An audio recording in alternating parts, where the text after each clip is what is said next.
जो रामपाल का है, ये सेक्ट इनका फोटो लगा लगा करके अभद्र टीका टिप्पणियां लिखते हुए हास्यप्रद पाखंडी और कुछ।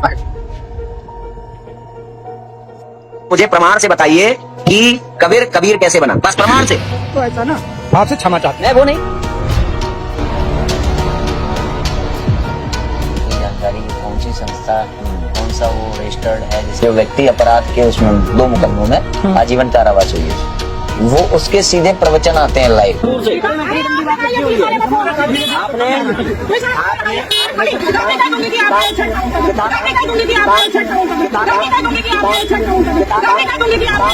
मतलब है आप देश में आंतरिक कलह फैलाना चाहते हैं।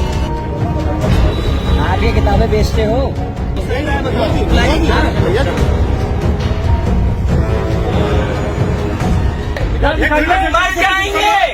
मगर ये नहीं बिकने देंगे, समझे।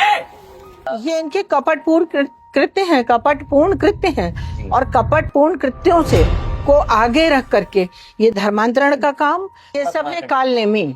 और कालनेमी का इलाज जो है हनुमान जी ने अच्छे से किया था। तो कर रही है इस अभियान में रामपाल के गिरोह का नाश। तो सभी को जय श्री राम। आज हम साथ में हैं, हमारी अग्रजा हैं यहाँ पर रंजना अग्निहोत्री जी, जिन्होंने इस युद्ध की कमान को अपने हाथों में लिया है। जो रामपाल के गिरोह द्वारा सनातन का लगातार अपमान किया जा रहा है और हिंदुओं की भावनाओं को आहत करने का प्रयास किया जा रहा है। तो अब हम काफी दिनों से इस युद्ध में चल रहे थे, सक्रिय थे। अब हमारी अग्रजा हैं, उन्होंने हमें अपना नेतृत्व प्रदान किया है, तो आज हम उनके समक्ष आए हैं आप लोगों को कुछ जरूरी, कुछ महत्वपूर्ण बातें बताने के लिए केस के बारे में, और जो मान्य हमारी रंजना अग्निहोत्री जी हैं उनके बारे में, और जो हमारी हिंदू फ्रंट फॉर जस्टिस संस्था है जिसके द्वारा ये जो केस है फाइल हुआ है रामपाल गिरोह के विरुद्ध, उसके बारे में एक समग्र एक वीडियो ये आपको मिलने वाला है। तो सबसे पहले हम अग्रजा जी आपको बहुत बहुत आपका आभार। आपका सम्मान पूर्वक सम्मान करते हैं कि आपने हमें जो है मार्गदर्शन प्रदान किया अपना, और हमारा ये जो बिखरा हुआ एक अभियान था ना, उसको आपके कारण एक नेतृत्व मिला और एक सूत्र में बंध पाया ये, क्योंकि गुरुओं के सानिध्य में रह करके हमें शास्त्र के विषय तो जानकारियां प्राप्त हुई, जिससे हम जो कर सकते थे हमने अपने अनुसार किया। पर जो संवैधानिक जानकारी है, कानूनी जो भाषा होती है वो क्या होती है, उससे हम बिल्कुल अनभिज्ञ थे। तो ऐसे में आपने अपना हमें सानिध्य दिया, तो उसके लिए हम बहुत बहुत वो भी हमारे गुरुदेव की कृपा ही है कि हर जगह पे मार्गदर्शन करते हैं, और उन्होंने ही संबल दिया है कि धर्म के मार्ग पर धर्म सम्मत कार्य करने की हमको बुद्धि मिली है, और उसी में आपका साथ मिला। तो जहां तक हमसे संभव होगा हर प्रकार से आपके इस आंदोलन में सनातन धर्म के साथ में हूँ। हमारी अग्रजा का पहले हम आपको एक परिचय बता दें कि माननीय जो पूज्यपाद ब्रह्मलीन स्वामी श्री स्वरूपानंद सरस्वती जी हैं, उनकी शिष्या हैं, और राम मंदिर के राम जन्मभूमि वाले केस में और अनेकों ऐसे हिंदुत्ववादी जो केस हैं जिसमें कि हम हिंदुओं की रक्षा हुई है, ऐसे केसेस में अग्रणी और सक्रिय भूमिका इनकी है, जो अभी हम आगे ज्ञात करेंगे। थोड़ा सा माननीय दर्शकों को आपकी जो जीवन यात्रा है ना, थोड़ा सा कुछ उसके बारे में बता दें, कैसे क्या था। मेरी जीवन यात्रा तो हमारे गुरुदेव ब्रह्मलीन ज्योतिष पीठाधीश्वर, द्वारका शारदा पीठाधीश्वर जय गुरु शंकराचार्य स्वामी स्वरूपानंद सरस्वती जी के ही सानिध्य से, उन्हीं के आशीर्वाद से प्रारंभ हुई, और उन्हीं के शुभाशीष से मुझे राम जन्मभूमि के बाद में इलाहाबाद हाई कोर्ट से लेके उच्चतम न्यायालय तक अपने पक्ष को प्रस्तुत करने का अवसर मिला। और गुरु कृपा से, श्री राघवेंद्र सरकार की कृपा से हम लोग ये दिन देख रहे हैं कि उसी स्थान पर दिव्य और भव्य भगवान श्री राम का मंदिर बन पाया है, और हम सब अपने भौतिक नेत्रों से दर्शन कर पा रहे हैं। जी जी बिल्कुल। और गुरुदेव के सानिध्य से, गुरुदेव के आशीर्वाद से जो मार्गदर्शन मिला उसको मैंने अक्षरशः अपने जीवन में उतारा, और उनके बताए हुए धर्म के मार्ग पे, और मनु महाराज ने मनुस्मृति में जो मार्ग दिखाया उस पर मैंने अपने जीवन को चलने का प्रयत्न किया है। अब मैं कितना चल पा रही हूँ वो तो ऊपर वाले प्रभु को ही जी, ज्ञात होगा कि मैं गुरुजन कितना कर अथवा पा रही जो गुरुजन अथवा हूँ। जो ईश्वर है हाँ, वही उसका वही आकलन कर उसका सकते आकलन कर हैं। पाएंगे। जी जी, बहुत ही सुंदर, बहुत ही सुंदर। मानिए एक हमारी जो हिंदू फ्रंट फॉर जस्टिस जो संगठन है हमारा, हालांकि यद्यपि मैं भी उसका एक सदस्य हूँ, पर थोड़ा सा आप आपके पदाधिकारी हो जी उसमें। हाँ, जी जी जी, तो परंतु आपके मुखार बिंदु से थोड़ा सा दर्शकों को उसका भी एक परिचय मिल जाए कि देखिए, हिंदू संगठन कैसे फ्रंट फॉर जस्टिस का जो गठन हुआ था वर्ष 2012 में हुआ था, और जी 2012 से लगातार अनवरत हिंदू फ्रंट फॉर जस्टिस काम करता चला आया। इसके संरक्षक माननीय हरिशंकर जैन जी हैं।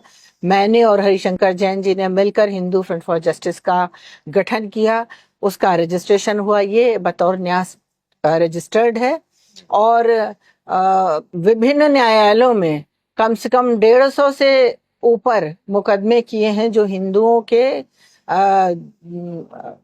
के अधिकारों को का जहां हनन हो रहा था धर्म की रक्षा के लिए, या मंदिरों को जहां तोड़ा जा रहा था, हिंदुओं के साथ अन्याय हो रहे थे, उन मुकदमों को हिंदू फ्रंट फॉर जस्टिस ने किया है। अच्छा अच्छा। अच्छा, जैसे मुझे ज्ञात है कि राम मंदिर में तो आपकी अग्रणी भूमिका रही थी। इसके अलावा थोड़ा सा कृष्ण जन्मभूमि, काशी विश्वनाथ, और मुझे भोजशाला वाला विषय भी पता है, इसमें आपकी अग्रणी भूमिका रही थी हमारे संगठन की भी। तो इसमें थोड़ा सा कुछ बताइए। कृष्ण जन्मभूमि में जो पहला मुकदमा दायर हुआ है उसमें बतौर भगवान कृष्ण के वाद मित्र मैं हूँ। माता श्रृंगार गौरी का जो काशी का केस है उसमें भी माता श्रृंगार गौरी के बतौर वाद मित्र हूँ। और जो भोजशाला वाला केस है, भोजशाला में जो जिला धार पड़ता है इंदौर में, जी वहां पर महाराजा भोज के बनाई हुई एक भोजशाला थी जिसमें कि हजारों की संख्या में ब्राह्मणों को ज्योतिष, व्याकरण, सारी चीजें पढ़ाई जाती थी, और उसका ध्वंस हुआ, उसको तोड़ा गया। वो भी वाद जो है हिंदू फ्रंट फॉर जस्टिस के द्वारा दायर किया गया है, वो लंबित है। अच्छा, तो एक कोई लखनऊ का भी केस आप देख रहे थे, वो टीले वाली वो मस्जिद। टीले वाली मस्जिद का 2012 में कोर्ट में, इलाहाबाद हाई कोर्ट की खंडपीठ लखनऊ में दायर किया गया था। तो उस समय सीनियर जज हुआ करते थे जस्टिस उमा नाथ सिंह, उनके यहाँ दायर किया गया था। तो हमको और हरिशंकर जैन साहब को एज ए कमिश्नर बना करके कोर्ट ने वहाँ भेजा था, और पूरी बड़ी कड़ी सुरक्षा में हम गए। हमने वहाँ जांच पड़ताल की, हमने पाया वहाँ पाताल कूप है, उसको शेष नागेष्ट पाताल कूप कहा गया। वो मुकदमा अभी जो है नीचे के न्यायालय में लंबित है।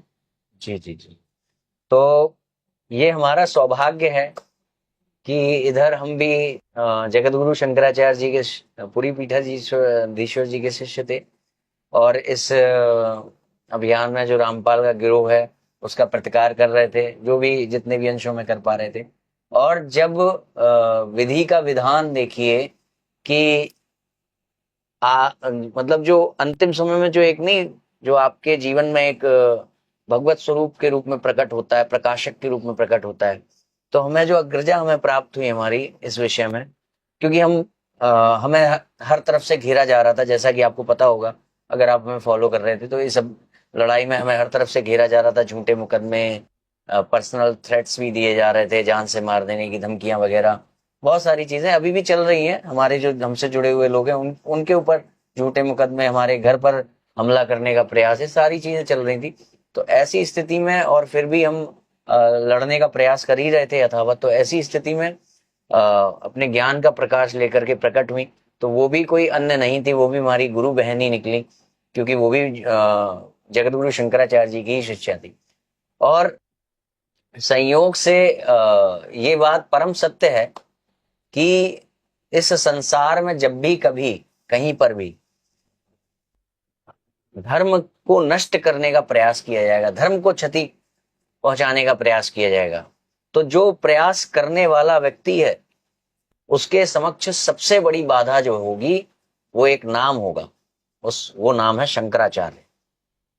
तो ये आप ये देख लीजिए, कोई भी व्यक्ति जब सनातन की मूल मान्यताओं पर प्रहार करता है तो उसकी जो बुक्स होंगी, उसके जो लिटरेचर्स होंगे, उसकी जो भी चीजें होंगी, वो चाहे जाकिर नायक से लेके रामपाल तक कोई भी हो, उसकी चीजों में आपको शंकराचार्य का नाम लेकर के, और शंकराचार्य का नाम लेकर के कहीं ना कहीं शंकराचार्य के लिए विरोधाभासी चीजें मिलेंगी। बिल्कुल सही। तो आज हम, मतलब मैं एक छोटे भाई के रूप में, मतलब भाई बहन एक तरीके से, अग्रजा और अनुज दोनों साथ में आए। एक द्वारका शारदा एक- पीठाधीश्वर, हाँ हमारे गुरुदेव तो दो ही पीठाधीश्वर थे। जी। एक जगद्गुरु शंकराचार्य ब्रह्मलीन स्वामी श्री स्वरूपानंद जी की शिष्या, महाराज जी की शिष्या, और एक जो है जगद्गुरु शंकराचार्य पूरी पीठाधीश्वर जी के शिष्य। तो इस तरीके से देखिए कि ये विधि का विधान ही था कि हमें इनसे मिलना था, बिल्कुल और सही इनका कहा। हमें प्राप्त हुआ। माननीय, ये जो केस है, ये इसकी गंभीरता पे थोड़ा सा प्रकाश डाल दें, किस प्रकार से ये गंभीर है, कैसे क्षति पहुंचा रहा है? देखिए, सनातन के धर्म के विरुद्ध जी एक सुनियोजित षड्यंत्र बहुत दिनों से चल रहा है, और उस सुनियोजित षड्यंत्र का टारगेट सिर्फ सनातन धर्म के साथ साथ शंकराचार्य परंपरा के जो शिष्य हैं और जो चारों पीठें हैं हमारी, उन चारों पीठों को टारगेट किया जा रहा है। चाहे वो राजनीतिक पार्टियां हों, राजनीतिक पार्टियों को भी हमारे शंकराचार्य फूटियां भा नहीं रहे, और चाहे ये जो सुनियोजित षड्यंत्र के तहत धर्मांतरण चल रहा है, चाहे अभी जो इटावा में कांड हुआ है। सबसे पहली बात यह है कि ब्राह्मणों को टारगेट करो, ब्राह्मणों को समाप्त कर दो। अगर ब्राह्मणों को समाप्त कर दोगे तो धर्म संस्कृति समाप्त हो जाएगी, और ये भारत नहीं रह जाएगा। जी जी। ये आर्यावर्त जो हम कहते हैं, आर्यावर्त नहीं रह जाएगा, और विधर्मियों के मंसूबे कामयाब हो जाएंगे। परंतु इस बात, ये विषय बहुत गंभीर है, इस पर सोचना होगा, इस पर चिंतन करना होगा। और जो लोग ये हरकतें कर रहे हैं वो आखिर अपने हैं। ब्राह्मण तो सबको अपना मानता है, तभी तो हम कहते हैं कि विश्व का कल्याण हो, जी जी, प्राणियों में सद्भावना हो। जी। पूरे विश्व में कोई व्यक्ति ऐसा नहीं है जो ये कहता हो, या कोई धर्म मत पंथ मजहब ऐसा नहीं जो कहता हो विश्व का कल्याण हो। जेएनयू में पोस्टर लिखे गए कि ब्राह्मणों भारत छोड़ो, अभी इटावा में लिखा गया कि ब्राह्मणों इस गांव में आना मना है। इसका मतलब सबसे ज्यादा खतरा विधर्मियों को ब्राह्मणों से ही है, क्योंकि ब्राह्मणों ने अपनी शीश कटाने के बावजूद भी धर्म की रक्षा करने के लिए, धर्म संस्कृति के संरक्षण के लिए प्राणों के बलिदान दिए। तो लोगों का ये मानना है, विधर्मियों को मानना है कि अगर ये ब्राह्मण हट जाएं तो इनको तो हम कन्वर्ट कर ही लेंगे। हम चाहे इस्लामिक कंट्री बना लें, चाहे हम ईसाइयत में कन्वर्ट कर लें। जी जी। तो इसीलिए ये सब, चाहे रामपाल का षड्यंत्र हो, चाहे इटावा वाला षड्यंत्र हो, चाहे और षड्यंत्र हो, इसी के कारण चल रहे हैं। और वो तो मैं तुम्हें बहुत आशीर्वाद देना चाहती हूँ कि तुमने जो है शंकराचार्य जी के शिष्य होने का पूरा धर्म और पूरा कर्तव्य का निर्वहन किया।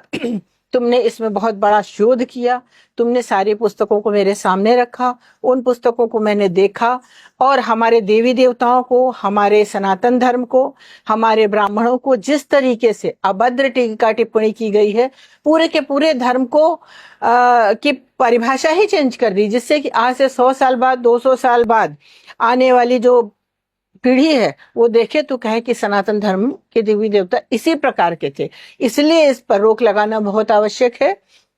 जो शोध हमारे अनुज के द्वारा किया गया, उस शोध को मैंने देखा और पाया कि ये तथ्यपरक है, और इसी को लेके माननीय न्यायालय में हिंदू फ्रंट फॉर जस्टिस की तरफ से याचिका दायर की गई, और हम ये जिला संयोजक हिंदू फ्रंट फॉर जस्टिस के हैं। इसके अलावा 18 लोग और हैं, जिसमें जगद्गुरु शंकराचार्य जी के शिष्य हैं, जगद्गुरु रामभद्राचार्य जी के शिष्य हैं, कथावाचक हैं, एडवोकेट्स हैं। यानी कि प्रबुद्ध वर्ग के लोगों ने जब देखा और ये जाना कि ये धर्म की हानि हो रही है, तो हमें आगे आना पड़ेगा। इस कारण ये याचिका दायर हुई है, और इसकी सुनवाई जो है मंगलवार को है। और मुझे आशा ही नहीं, विश्वास है कि हमारे गुरुदेव की कृपा से निश्चित ही कहानी परिणाम तक पहुंचेगी। बहुत बहुत सुंदर, बहुत आपका आशीर्वाद रहा, ईश्वर और गुरु का आशीर्वाद रहा तो अवश्य ही लक्ष्य को प्राप्त अवश्य करेंगे। इसमें आपने वो वाली बात ला ही दी कि मैं आपको बुलाने वाला था कि ये क्या करते हैं कि जब सनातन को आघात पहुंचाना है तो देखना है कि उसके स्रोत क्या है। स्रोत क्या है, ब्राह्मण स्त्रोत है तो उस पर वार करो। ब्राह्मण है, मनुस्मृति है, वेद है, रामायण है, जी जो हमारे धार्मिक ग्रंथ है उन पर प्रहार करो। आधी अधूरी चौपाई पढ़ के देश में जी उसके दरिया बहाओ। जी। और सबसे बड़ी बात क्या है ना कि हम जिसको कहते हैं स्त्री, जो शक्ति है, स्त्रियों के दिमाग में ऐसी बातें भर दी गई हैं, इसको भी विधर्मी भरने में विरोधाभास। सफल हो गए हैं कि मानस आपके विरुद्ध बोलती है, जी मनुस्मृति आपके विरुद्ध बोलती है। जी। आज दिल्ली न्यायालय के एक न्यायाधीश महोदय ने लिखा है कि मनुस्मृति से ज्यादा स्त्रियों का सम्मान किसी धर्म ग्रंथ में है ही नहीं। क्या बात। जब तक आप पढ़ेंगे नहीं किसी शास्त्र को, समझेंगे नहीं, जी आप जला रहे हैं, पैरों तले रौंद रहे हैं, ये सब चीजें चल रही हैं। हमें तो कहीं ना कहीं उठ के खड़े होना ही होगा, और धर्म की रक्षा के लिए जन्म हुआ है, और धर्म की रक्षा अंतिम श्वास तक हम लोग करेंगे। जी जी जी, बिल्कुल करेंगे, बिल्कुल करेंगे। हमारा जीवन उसी को समर्पित है। बिल्कुल सही। वर्णाश्रम और ब्राह्मण इत्यादि पर आघात करने के साथ साथ ये देखते हैं कि हमारे जो आचार्य पीठें हैं, शंकराचार्य पीठ तो है ही, साथ ही साथ जैसे आपने नाम लिया पूज्य रामभद्राचार्य जी का, और भी अन्य जो हमारे आचार्य गण, राघवाचार्य जी महाराज, ये जो सेक्ट है जो रामपाल का है, ये सेक्ट इनका फोटो लगा लगा करके अभद्र टीका टिप्पणियां लिखते हुए, हास्यप्रद, पाखंडी, और कुछ कुछ फोटोज तो ऐसे ही बनाता है इसमें जितने भी संत होंगे उन सबके फोटो, और उनके बारे में कोई ना कोई अभद्र मजाकिया, कुछ हास्यप्रद बात लिखते हुए फिर उनका मजाक उड़ाना, कार्टून बनाना। तो ये सब चीजें भी ये कर रहा है, जिससे कि हमारा मतलब हमारा जो सामान्य वर्ग है, जो जानता ही नहीं है कि आचार्य कौन होना चाहिए, कौन नहीं होना चाहिए, ग्रंथ कौन से कौन से नहीं, तो वो पहले ही जो शिक्षा के मूल स्रोत हैं उनके प्रति अनास्थावान हो जाए। तो इसको देखो, हम रामपाल पे ही क्यों जाएं? हम 70 वर्षों में हिंदू समाज जो था ना, फिल्मी गानों और फिल्मों के चक्कर में पड़ा रहा। बॉलीवुड ने जितना नुकसान किया है हिंदू समाज का, जितनी देवी देवताओं का अपमान किया है, जितने ब्राह्मण समाज का या क्षत्रिय समाज का या वैश्य का, पुरानी जितनी भी पिक्चर होंगी, एक मदर इंडिया पिक्चर आई थी नरगिस की, उसमें देखो जब नरगिस का बलात्कार कोई कर रहा था तो उसमें एक व्यक्ति माथे पे टीका लगाया था, दुकान चलती थी उसकी, यानी कि वो वेशभूषा से वैश्य लगता था, और जय अम्बे दुर्गा करके, दुर्गा माता की आरती करके अटेम्प्ट टू रेप करने की कोशिश की, ये दिखाया गया। बचाने कौन आया? खान चाचा। शोले पिक्चर में खान चाचा का रोल बहुत अच्छा है। हर पिक्चर में, हर सिनेमा में कोई व्यक्ति अगर संजीदा एक सम्मानित किरदार दिया जाता है, एक सम्मानित किरदार तो विधर्मी दिया जाता है, और जो ब्राह्मण है उसको दिखाया जाएगा कि बहुत लालची है, जो क्षत्रिय है वो जिम्मेदार दिखाया जाएगा और सबकी जमीनें हड़प लेता है, सब यानी कि स्त्रियों से बलात्कार करता है, बनिया सारा काला बाजारी करता है, और जो है शूद्र है वो बहुत प्रताड़ित है। एक बात बॉलीवुड, दूसरी बात प्रेमचंद। बड़ी जिम्मेदारी से कहूंगी कि प्रेमचंद ने भी समाज के चारों वर्णों में फूट डालने की कोशिश की। उसके बाद अब तो ये सब जो टुटपुंजियां आ ही गए हैं। अब एक बात और भी है इम्पोर्टेंट, चारों वार्डों में फूट डाल दी, देखा कि बहुत कुछ सक्सेस नहीं मिल रही, बहुत सफलता नहीं मिल रही है, तो सोचा भाई सफलता नहीं मिल रही, अब क्या करूं?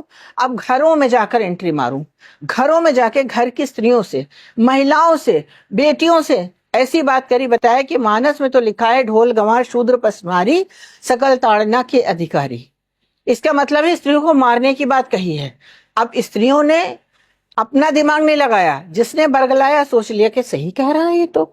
उसका परिणाम ये हुआ कि विवाह करने के बाद स्त्रियां, कोई भी लड़की का विवाह होता है, विवाह होने के बाद जाती है, और जाने के 6 ही महीने के बाद ससुराल के पक्ष पर 498, 125 दुनिया भर के मुकदमे लगा देती। ये इनकी चाल है, और ये चाल यही नहीं खत्म हो जाती, ये चाल और बड़ा रूप लेती है।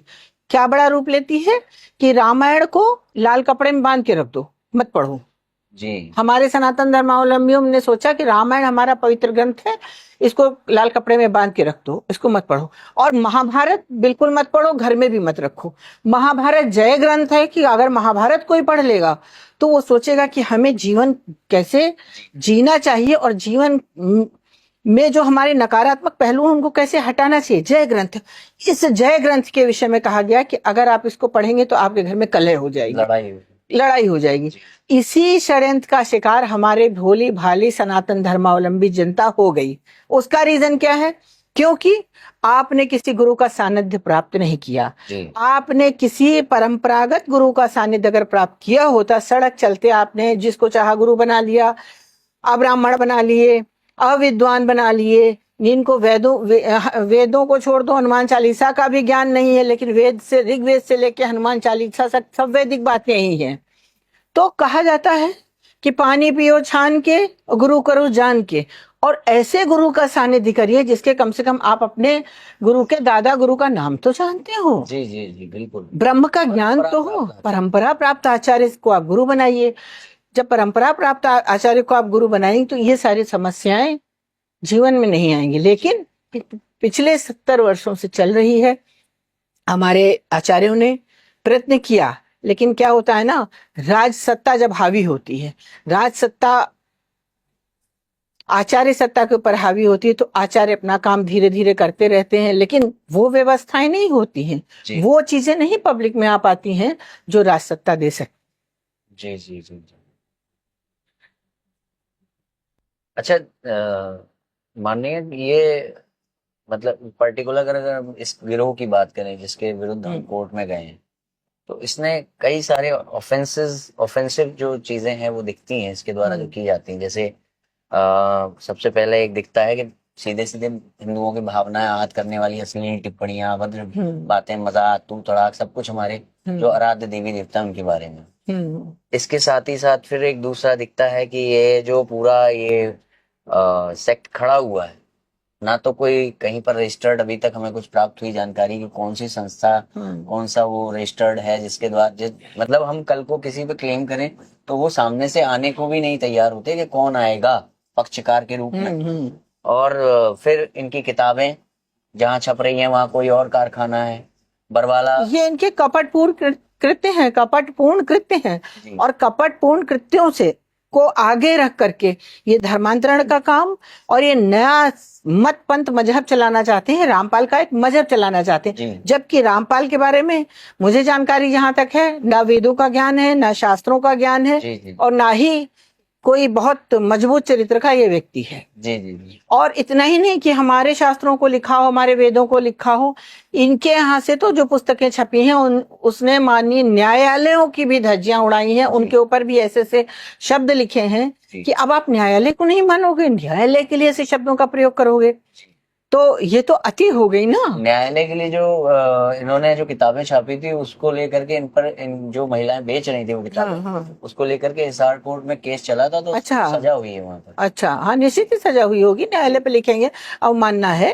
तो ये भावनाएं, धार्मिक भावनाओं पर आघात करना और मतांतरण का प्रयास है ना, तो ये कितना गंभीर मतलब अपराध। देखो, धार्मिक भावनाओं पर आघात करना, इसका अर्थ ये है कि आप किसी एक बड़े समुदाय की धार्मिक भावनाओं पर आघात कर रहे हैं। इसका मतलब है आप देश में आंतरिक कलह फैलाना चाहते हैं, विप्लव पूर्व, दंगा इत्यादि आप कराना चाहते हैं, इसलिए आप ये कर रहे हैं। और ये सुनियोजित षड्यंत्र है। आप तो जेल के अंदर बैठे हैं और आपके जो चंगू मंगू हैं वो बैठ के बाहर ये सब कर रहे हैं, लेकिन न्यायालय इसमें अगर कड़ी कार्यवाही, कठोर कार्यवाही का आदेश देती है तो ये सब रुकेगा। और ऐसा नहीं है कि ये सब नहीं रुकेगा, ये निश्चित ही एक दिन रुकेगा, क्योंकि झूठ के पैर बहुत लंबे नहीं होते। अकबर ने भी एक धर्म नया चलाया था, दीन लाही, कुछ दिन चला, खत्म हो गया। सनातन की बराबरी कोई नहीं कर सकता है। प्रहार, कुठारा, घात सब चलते रहे, षड्यंत्र चलते रहे, लेकिन अभी सावधान होने का समय है। सभी सनातन धर्मावलंबियों को सावधान होने का समय है, और विशेषकर उनके घर की जो स्त्रियां हैं उनको ये सोचने का अभी सही समय है कि आखिर ये शक्तियां क्यों बताती हैं कि हमारे धार्मिक ग्रंथों में महिलाओं का अपमान हुआ है, जबकि उच्च न्यायालय की न्यायाधीश महोदय, न्यायमूर्ति महोदय कह रही हैं कि मनुस्मृति से अधिक सम्मान किसी ग्रंथ में नहीं हुआ। तो आप स्वयं पढ़िए, आप वाचन करिए। नहीं समझ में आता है प्रामाणिक आचार से उसका प्रामाणिक आचार्य से उसका अर्थ लीजिए, जी जी अनर्थ लेके मत चलिए, क्योंकि ये बहुत छोटी चीजें हैं। आपका परिवार खराब होगा, आपका समाज खराब होगा, आपका देश खराब होगा। देश, भारत देश, आर्यावर्त या भारत देश तब तक है जब तक सनातन धर्म जिंदा है। और लेकिन एक बात और बड़े गर्व के साथ कहना है कि सनातन धर्म कभी खत्म नहीं होने वाला है, जी जी। लेकिन कुठाराघात प्रहार तो हो रहे हैं। इस बारे में जो आपने कहा ना कि सनातन कभी समाप्त नहीं होगा, और जैसे कभी कभी कुछ लोग कहते हैं अरे कलयुग है तो होना ही है जो ये सब हो रहा है, तो इस बारे में करपाती जी महाराज की वो कुछ वर्डिंग्स थी वो याद आ जाती हैं। करपाती जी से किसी ने कहा था कि अरे कलयुग है ये तो होगा ही, तो उन्होंने कहा कि गर्मी के मौसम में ये मालूम है कि गर्मी पड़नी ही है, फिर भी तुम गर्मी से बचने का प्रयास करते हो कि नहीं? बिल्कुल सही। तो सामने वाले का मुंह बंद कर देते। बिल्कुल सही बात है। अच्छा, तो मैं इसमें एक इनका जो दूसरा पक्ष है तो धार्मिक भावनाएं आहत करना, मतांतरण, एक जो दूसरा पक्ष है कि ये लोग कुछ बिल्कुल सीधे तौर पर झूठ बोलते हैं, जैसे कि हमारे जो इनका बंद है जो व्यक्ति अपराध के उसमें 2 मुकदमों में आजीवन कारावास हुई है, वो उसके सीधे प्रवचन आते हैं लाइव। नहीं, इस पर इसमें एक जो हमारी प्रेयर है कि इसकी जो है जांच हो, एसआईटी जांच हो, स्पेशल इन्वेस्टिगेशन बैठे कि जेल में बैठे हुए अपराधी को सारी सुविधाएं कौन मुहैया करा रहा है, जेल से प्रोजन कैसे वायरल हो रहे हैं, किसके आदेश पर किताबें बिक रही हैं, किसके आदेश पर ये लगातार छपती जा रही हैं। इनका अगर ऐसा नहीं हो रहा है तो फिर ये बोलने वालों पर लगाम कसी जाए। अब इनका किंग पिन कौन है ये तो देखा जाए। अगर एक किंग पिन जेल में बैठा है तो अब इनका किंग पिन कौन है ये तो देखा जाए। इस पर एक इन्वेस्टिगेशन और निश्चित ही। अग्रजा, इनके कुछ कई नाटकीय प्रयास वाले वीडियोस मेरे सामने है, मेरे पास हैं सुरक्षित, जिसमें कि ये क्या करते हैं कि वही व्यक्ति आज इस्कॉन का बन के आएगा और फिर इनसे उसकी एक चर्चा दिखाई जाएगी और फिर वो व्यक्ति इनके मत को मान लेगा। ठीक है, वही व्यक्ति दूसरे एपिसोड में, मतलब थोड़े बहुत दिनों बाद दूसरे वीडियो में वही व्यक्ति शंकराचार्य का व्यक्ति बन के मिलेगा, फिर वो इनसे कुछ चर्चा वर्चा होगी, उसको परास्त करेंगे और मतलब मतांतरण करने के लिए पूर्णतया एक झूठा वो जो देखो ये सब है कालनेमी, और कालनेमी का इलाज जो है हनुमान जी ने अच्छे से किया था। तो अभी हमारे जो न्यायालय हैं उनको हम हनुमान जी का स्वरूप समझते हैं। जी जी। उस स्वरूप में हनुमान जी के स्वरूप को समझ करके हम न्यायालय में आए हैं और वही इनका इलाज करेंगे। जैसे कालनी दुष्ट कालनेमी का इलाज किया था भगवान ने, वैसे ही इनका इलाज होगा।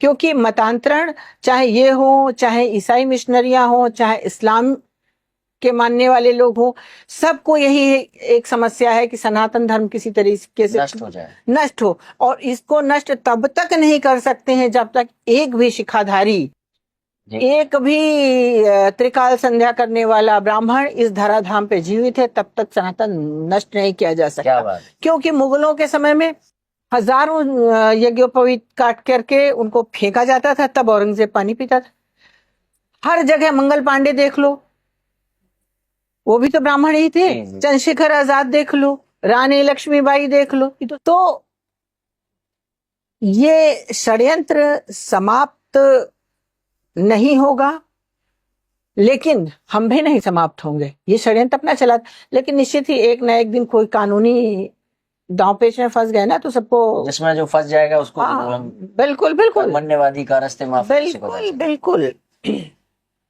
तो ये तो हो गया 17 लोग जो और पिटिशनर्स हैं उनके बारे में आपने प्रकाश डाल लिया। एक इन्होंने जो हम जब से इनसे शास्त्रोक्त रूप से कर रहे थे और एक मर्यादा की सीमा में रह करके प्रतिकार करना कि भाई ये किताबें गलत है, इनको मत बेचो। जो बिकवार, जैसे मेले में उन्होंने स्टॉल लगाया, मेले प्रशासन ने आके इनका स्टॉल हटवा दिया, फिर उन्होंने हमारे खिलाफ झूठी FIR कराने की कोशिश की कि हमने जाति सूचक शब्द कहे, झूठी FIR। अभी हमारे ये जो 17 पिटिशनर है इनमें जैसे कि आप जानते हैं कि वो हिमांशु जोशी जी हैं हल्द्वानी के, उनके विरुद्ध एक FIR दर्ज करा दी है इन लोगों ने झूठी, वहां पर हिसार में, और वहां से वो धमका रहे हैं कि जो है यहाँ आना होगा आपको FIR के लिए। उसमें कहा गया कि आपने अपने फोन पर जो है जाति सूचक शब्द कहे। तो ये FIR कराना, फिर धमकी देना, जान से मारने, घर की स्त्रियों के साथ ये कर देंगे, नोटिस, बहुत सारी चीजें। तो ये मतलब इसको कैसे लेगी न्यायालय, कितनी गंभीरता से लेगी? देखो, जो एफआईआर हिमांशु वाली मैंने देखी है उसमें इन्होंने लिखा जाति सूचक, लेकिन ये तो बताओ किस जाति के थे, कौन सी जाति को गाली दी गई है? हाँ। जाति सूचक ऐसे तो आ, वीडियो रोज वायरल हो रहे हैं, अरे पंडिताइन तू पंडिताइन, कितनी गंदी गंदी गालियां दे रही। जाति सूचक गालियां तो पंडित जी को भी दी जा रही हैं। तो ये इन्होंने ये तो लिखा ही नहीं कि किस जाति के व्यक्ति को उन्होंने कौन सी गाली दी। एफआईआर में ये लिखा नहीं है, लिखा नहीं है तो कोई अपराध बनता नहीं है। इसमें जो जांच करी जाएगी उसमें ये तो देखा जाएगा, पूछा जाएगा। और उन्होंने अपनी जात के बारे में भी नहीं लिखा कि मैं इस जाति का हूं, मैं चमार जात का हूं, मैं धोबी जात का हूं, मैं धानुक जात का हूं, और मुझे इन्होंने मेरी जात का नाम लेकर गाली दी है। जात तो कहीं लिखी नहीं है। आप जब मर्जी हो जात छुपा लो, जब मर्जी हो जात बना लो, आरक्षण लेना है जात बना लो जी। बगल में बैठना है पंडित जी के लिए तो जात छुपा लो, व्यास गद्दी पर बैठना है तो कालनेमी बन जाओ। ये सब आखिर कब तक चलेगा? तो ये दोहरे चरित्र हैं, दोहरे मानदंड हैं। निश्चित ही न्यायालय इस पर कठोर कार्यवाही करेगी और इन सब का अंत होगा। हर एक चीज का अंत होता है, ये सब सनातन नहीं है कि अनवरत चलते जाएं। ये छोटी छोटी चीजें हैं, ये अंत होगा ही होगा इनका। जहां तक मेरी जानकारी है कि इन्होंने तो उसको गाली नहीं दी होगी, जहां तक मतलब मेरा पूर्ण विश्वास है। मगर इनको लेकर के वो जो व्यक्ति जिसने एफआईआर कराई है और जो व्यक्ति संभवतः मुझे लगता है वेदपाल नाम के एसएचओ हैं हिसार के, जिन्होंने एफआईआर दर्ज की है, वो भी लग रहा है कि वो सेक्ट के फॉलोअर में से एक है, इसलिए आसानी से बिना किसी प्राथमिक जांच के और जो है एफआईआर दर्ज कर। ये सेक्ट के फॉलोअर जो हैं, लेकिन इसमें तो एक बहुत गंभीर विषय है। इसमें शासन को भी गंभीरता से लेना होगा कि इसकी फंडिंग कहाँ से हो रही है। कहीं इस्लामिक देशों से तो फंडिंग नहीं हो रही है कि जो देश के विरुद्ध एक मकड़जाल रच रहे हो, देश को तोड़ने की साजिश चल रही है। देखिए ना, जिधर इस तरह के सेक्ट्स ज्यादा है सक्रिय, उधर ही ये क्रिश्चियनिटी में कन्वर्जन, इस्लाम में कन्वर्जन ज्यादा होता है। और इन लोगों का कोई जो है दीन ईमान भी नहीं है। आज रामपाल के फॉलोअर हो गए, कल क्रिश्चियन के फॉलोअर हो जाएंगे, परसों इस्लाम के फॉलोअर हो जाएंगे। इसका मतलब है ये सब पैसे के लालची लोग हैं। जो इनके फॉलोअर्स वो सब पैसे के लालची लोग हैं। और अभी चार डंडे पड़े तो कहो इस्लाम कबूल कर ले, कहो क्रिश्चियनिटी में चले जाए। इसमें इनकी फंडिंग कहाँ से हो रही है? इनकी जो किताबें छप रही हैं, ये इसकी व्यवस्थाएं कौन कर रहा है? इसकी जांच होनी चाहिए, क्योंकि ये देश विरोधी षड्यंत्र चल रहा है। इसमें तो सरकार को एक बड़ा कदम उठाना चाहिए। जी। मेरे साथ तो किया ही है। जिन पर एफआईआर हुई है उनका चेहरा बिगाड़ के गधा, पंडित, पंडा, बहुत सारे ऐसे थंबनेल मेरे लिए भी, इनके लिए भी, हिमांशु जोशी जी के लिए, कि पंडित, पंडा और बहुत अभद्र शब्द, मैं कुछ तो बोल नहीं पा रहा हूँ यहाँ पर, मगर बहुत सारी अश्लील शब्द। भाई बड़ी विडंबना है देश की कि अगर ब्राह्मण को कोई गाली दे रहा है, पंडित कह रहा है, गधा कह रहा है, अरे पंडितानिया चल, तो अगर हमने इनको चमार कह दिया, हमने इनको धोबी कह दिया, हमने इनको धानुक कह दिया, तो हमारे ऊपर तो एक्ट लग जाएगा। लेकिन अगर ये हमको ए पंडितानिया, ए पंडित और ये, और मतलब हम तो वो शब्द इस चैनल पे कह नहीं सकते, इनके ऊपर कुछ नहीं होगा। जी। इसमें भी अब सरकार को सोचना चाहिए कि भाई सबको अगर राइट टू इक्वलिटी है आर्टिकल 14 में, तो सबको बराबर समझे कि समाज के दो टुकड़े कर रखे। मनु महाराज ने नहीं किए। मनु महाराज ने तो 4 वर्ण बताए, और 4 वर्ण बताए कि 4 वर्णों के कार्य ये हैं। हाँ, ये कार्य हैं। और सबसे ज्यादा कठिन सजा ब्राह्मण को ही मनुस्मृति में है। सबसे कठिन जीवन ब्राह्मण का ही है मनुस्मृति में। तो संविधान ने जो समाज को तोड़ा है, उसको हमें तुम्हें बताने की जरूरत नहीं है। उसका ही परिणाम ये इटावा वाली घटना दिख रही है, उसका परिणाम ही ये रामपाल की घटना दिख रही है। जी, बहुत बहुत आभार आपका माननीय। हमें नेतृत्व आपको बहुत बहुत आशीर्वाद, आपके चरणों में प्रणाम निवेदित करते हुए बहुत बहुत आशीर्वाद। आप हमारे अनुज हैं। जी, तो ये थी एक छोटी सी चर्चा माननीय हमारी जो अग्रजा हैं रंजना अग्निहोत्री जी के साथ, जो अब संवैधानिक युद्ध में, ये जो विधिक युद्ध है, लीगल रूप से हमारा नेतृत्व कर रही है इस अभियान में। रामपाल के गिरोह का नाश, जिसने हमारे हिंदू देवी देवताओं के लिए अत्यंत अभद्र अश्लील टिप्पणियां की हैं, जिन किताबों में वो सब लिखा हुआ है, जिन सेंटर से ये सब प्रचलित होता है, जिन सोशल मीडिया प्लेटफॉर्म्स पर ये सब प्रचारित किया जाता है, इन सब का नाश होकर ही रहेगा। तो इस भावना के साथ, इस लक्ष्य की प्राप्ति के लिए प्रार्थना मन में रखते हुए मैं करपात्री जी का उद्घोष था ही, धर्म की जय हो, अधर्म का नाश हो, प्राणियों में सद्भावना हो, विश्व का कल्याण हो।